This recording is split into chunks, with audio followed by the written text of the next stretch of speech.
নমস্কার বন্ধুরা, আজকে ছেলে নয়, আজকে থালি আমি দেখাচ্ছি।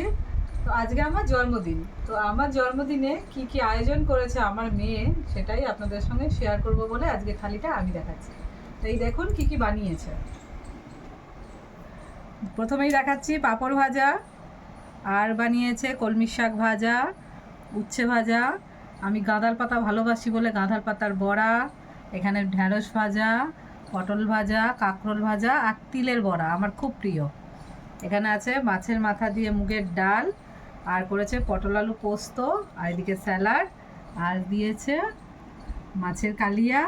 এখানে করেছে বেসনের বড়া করে আম দিয়ে আলু দিয়ে বেগুন দিয়ে টকটা আমি ভালোবাসি তাই টকও বানিয়েছে। আর করেছে চাটনি, এদিকে করেছে পায়েস। এই সব কিন্তু আজকে নিজের হাতে রান্না করেছে, আর সাথে মিষ্টি চাটনি তো আছেই। তো চলো বন্ধুরা, আজকে আমার মেয়ের সাজানো থালিটা কেরাম হয়েছে আর রান্নাগুলো কেমন দেখতে হয়েছে সেটা কমেন্টে অবশ্যই জানিও। সবাই ভালো থেকো, আর আমাকে সবাই মিলে অনেক অনেক করে ভালোবাসা দিও।